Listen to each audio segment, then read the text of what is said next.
How two brothers took a $300 cooler and made it into a $1 billion cult brand, where you have Sandra Bullock and tons of other celebrities supporting the brand without actually being paid to support the brand because they just love it.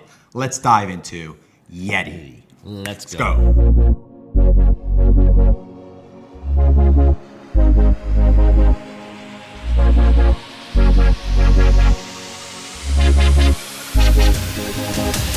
What's up, everyone? Sean Azari here. I'm with Matt Skopak. What's going on, everyone? Welcome to Deep Dive, episode 15, where we take businesses like Yeti and dive into their marketing and business strategies such that you can start implementing these strategies as well. This is going to be a little different because we don't want to be too repetitive, especially to our consistent listeners or people that have been watching the videos. So we're going to compare what Yeti's been doing with some of the companies that we actually talked about so that you guys could really think about these strategies, and perhaps you could say like, wow, I see the similarity now, and then take these similarities and start implementing into your business. Just to add a little bit of context, this business started about 2006. 2006 it was founded, yes. Yes, products they make. Skopak, why don't you talk about a little bit about that before we dive into some of the points. Everyone knows the Yeti coolers, so they're larger than smaller coolers that basically can hold ice up to 7 days.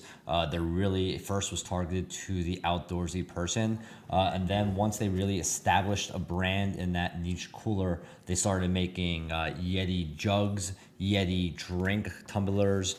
I think we have one right here, something like that. This is actually, it's a Yeti cup. This is, and then they also have a brand, obviously, customized it to show their logo, so they also do that. Exactly. And then they've even gone into like outdoor blankets and outdoor hiking chairs. They've gone into, I guess, those beach bags almost that you bring the coolers to the beach. So they've kind of expanded. Basically everything that has to do with outdoor, right? Enthusiasts Anything that can has use. to do with outdoor, yeah. They're a great product. Again, they started in 2006, so they've been around for a while. They started taking off, I believe, in 2011. That's when they reached, I don't know how much millions of dollars in sales. And then year after year, they just kept growing, and now just a $1 billion industry. They are just market a beast. cap of $4 billion now. So imagine that. Taking a cooler, which basically it's not like a staple item that everyone needs, and basically creating a cooler brand that is now worth $4 billion market cap. Crazy. And we talk about this, like how Pure Vita takes a concept like a bracelet, right? And just made, because of their branding and their strategy, they can sell something like that. But this cooler is a little different. It is actually a great product. Yep. It does keep your ice it keeps your items in the cooler lasting cool for a while because it doesn't melt ice. I think let's jump right into number one that Sean led into. So start with an outstanding product that solves a problem. And this is something, this product, the Yeti original cooler, was created by two brothers who are kind of like born entrepreneurs a little bit. They always did side things. That they basically had the problem of when they went fishing, they would have to stand on the cooler and it would break because all the coolers on those boats were not made correctly. They wouldn't hold the ice for a long time. So this product really was set out to solve the problem of making a strong, rugged cooler that would hold ice and anything in it for a long period of time. So that's one important thing for your businesses that you want to be able to do is you want to make sure forefront before you do anything that you have an outstanding product that solves some type of problem that not only you have, but that others have as well. So also what they solve, we're going to go back to the law of category that I brought up, I believe, in the last podcast, right? Coolers always existed. It always existed, but coolers for people that are in like venture or perhaps into like in outdoor activities where your cooler could get destroyed really fast. And the way they advertise their product, you'll see like, I believe one of their commercials is with a grizzly bear just biting on the cooler, like showing how bear certified, where they actually put their cooler with the grizzly bear who tried to. I think they see one. I it, believe I saw real quick is like they were burning it and you just see the cooler just like intact. Yeah, I believe so. A very durable product. They solved the problem. They solved the need, and that's very. And they went very different than the market. We always say differentiate yourself. Those coolers were, everyone knows like the Igloo cooler or something that's in Target or Walmart that costs $50, $100. They went a totally different route. They were like, okay, well, we're going to be the high-end brand that basically gains customer backing and like that people are proud to have. And that's what they did. And they went a different way and it worked. So, Okay, number two, leverage the right partnerships and brand ambassadors. Yeti has about 120 brand ambassadors that they consistently leverage. You see them all over their social feeds. They basically tell their story. And these ambassadors are like fishermen or professional athletes, people that look up to and respect. Yep. And then they look at the Yeti cooler, since they're using the product, as something like, oh wow, these professionals are using it. It must be a great product. It must be worth spending $300 plus to actually purchase, rather than those cheap coolers that you could get at Walmart and so forth. So that, to them, people look up to these guys, right? And they say, all right, they justify the cost of spending $300 plus for a cooler and so forth. It's basically the amateur versus pro method of selling. Like other sports teams do it, or sports apparel does it, and Yeti did it as well. You see these top athletes or these top fishermen, and you're saying, hey, I'm a fisherman, I'm a beginner fisherman. What can I do to make myself like him a pro? Well, he uses a Yeti cooler. Yep. I should use that too if I want to be better. So when you're looking for brands, and again, FabFitFun did this really well. They leverage people in the lifestyle industry, like beauty industry and so forth. They leverage makeup artists and so forth. Makeup artists, people that know about skincare or that are gorgeous and they use it all the time. Gymshark does this with athletes, fitness athletes. Exactly. Right? They use consistent ambassadors. So that's very important. Don't just send. Again, this is back in the old days. A lot of brands were doing this. I think people are starting to understand that you need these brand ambassadors consistently. You got to use them consistently that actually believe in your product and use your product as well. So don't just go out, find an influencer or an ambassador and just send the product and that's it. Yep. Build something around them. Make sure that your product aligns with their customer base, and then people that look at that influencer or ambassador be like, oh, wow, that person's using it. They already built that credibility. Now they're seeing using your product. They're going to more likely buy that product from you because that ambassador influencer is using it as well. Exactly. And that leads once again perfectly into my point number 3. Align your brand persona to match that with your customer base. And this is something that when they built this Yeti brand and how it developed, the brand is based on a cooler that can withstand a fire, a grizzly bear, you dropping off a boat. It's rugged, it's tough. And when they first started selling this, or they started marketing this, they knew it was going to be for outdoors people in the hiking, the hunting, fishing market. And most of those people are very rugged, outdoorsy people, like that persona. And when you know, the brand and the cooler perfectly resembles basically the customer demographic of who they're selling to. So we always sell this: when you create a brand, make sure that your branding and the product and whoever your customer base is, you need to know your customer base, make sure they align with each other. So your customer base is very similar to your brand of your company. So we always say that an example is Warby Parker. We can say they created a glass company that is very sleek but yet professional. And that exactly is almost who their target demographic is. Young professionals who are looking to get stylish glasses, but also they're functional and they're used in a business setting. So kind of the same thing. We can keep on going on. Look how Pure Vita does this with the surfer type of atmosphere. Exactly. Right? Made with good vibes. I think through every one of the brands, like all the brands that we've actually studied, they do a great job of aligning. Even from their website, you go from the website, you look at their social feeds, all their aesthetic. Well, for Yeti, it's all outdoor. That's all outdoor. All outdoor stuff, camping, so forth. So it matches their buyer's persona and it matches their brand. Okay, number 4, build a lifestyle content strategy. What Yeti does, which I really like, is they have a film series. They have multiple series on their IGTV and their YouTube where you'll see at home with one of their ambassadors, where they're talking about a certain story about them or what they're doing. You'll also see, I think it's On the Grill, right? Some a cooking ambassador and so forth. Or you see someone cooking, you see what they're cooking, how they're cooking in, and so forth. And then obviously indirectly you see the Yeti cooler as well. It's just all about storytelling, which is huge. It's very important. We'll go back to even what Gymshark does this, right, with some of their series. Yes. Warby Parker does this really well. The series, yep. They have a bunch of series, yep. Which they leverage. When you go back to Warby Parker, which now I started slowly implementing for Reborn, my art campaign, which I haven't distributed yet. So don't.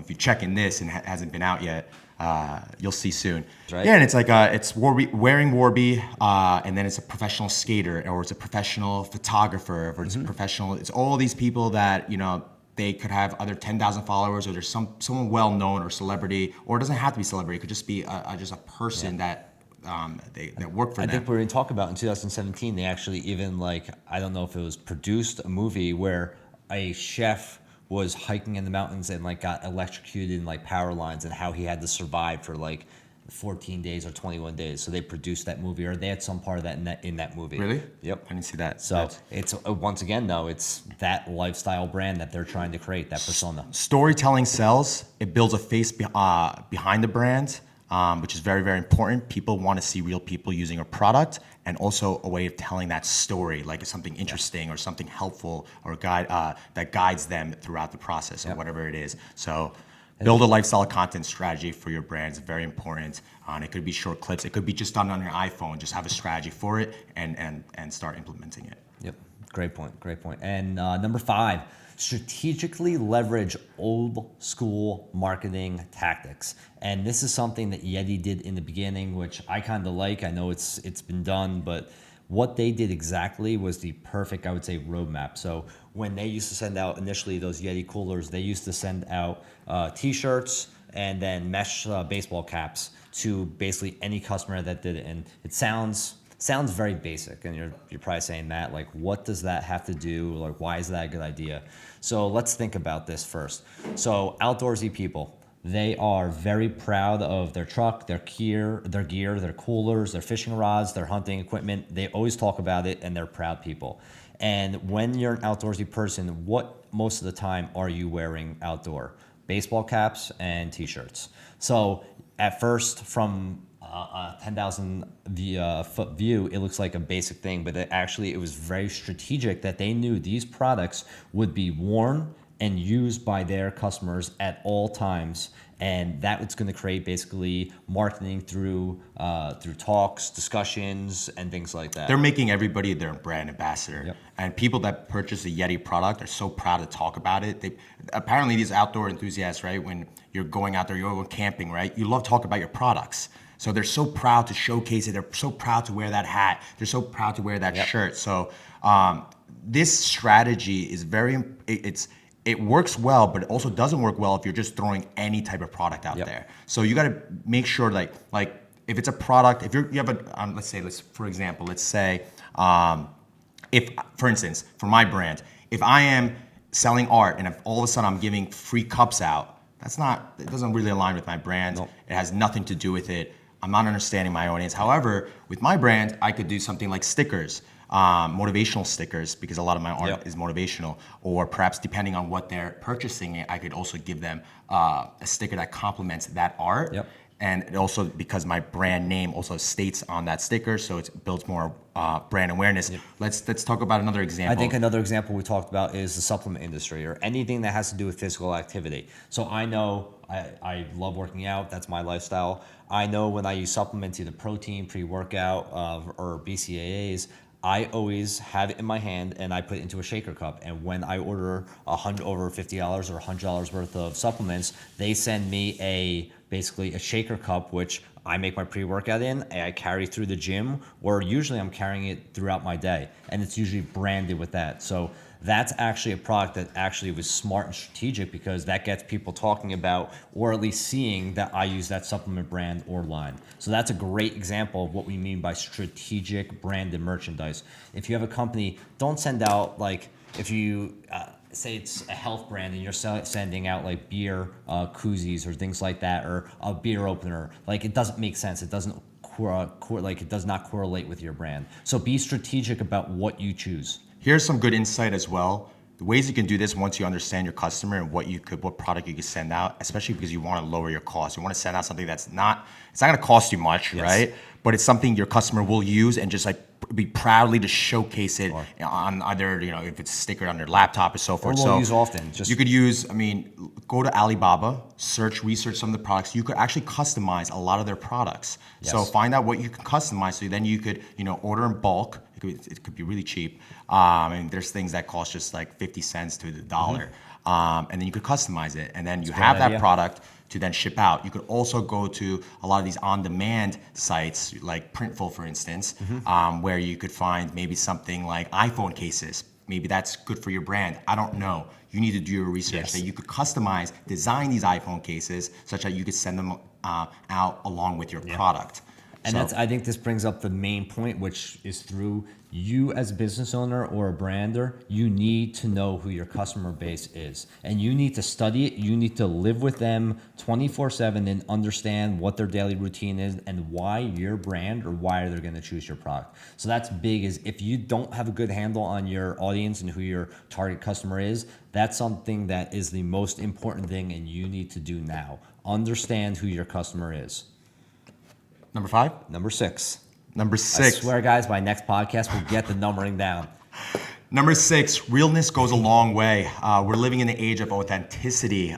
You need to really be real when you're communicating to customers. And what does that mean? If you look at Yeti's captions and some of their, I've just been receiving some of the email campaigns, but while I was doing Every research, company we've done, I receive all the campaign because Sean signs us up. So you name it. You got to see it. I get targeted like you would have no other. So when they're communicating, or when they're running captions, right? They're talking as if they're talking to their friends, which is very important. I've seen so many brands still to this day when they're writing their captions on their IG posts and so forth. It's like you're looking at a catalog. Yeah, you're looking at a catalog. It's just so boring.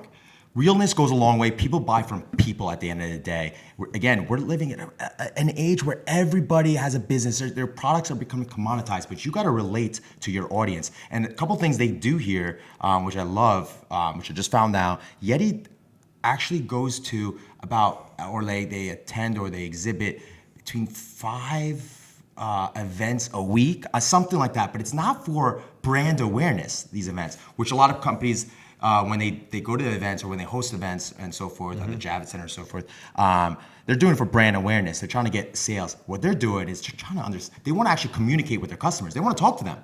They want to talk to them, see what they like, and they love when their customers say, "Hey, look, I use your product," and be like, really, you use your product, and they try to understand that customer, like who's that customer, why did he use that product, how can we relate to them even more, such that we could build more products around them as well. Very important to understand your customer, however you want to do it. Events is just one aspect. Obviously, that could be very expensive.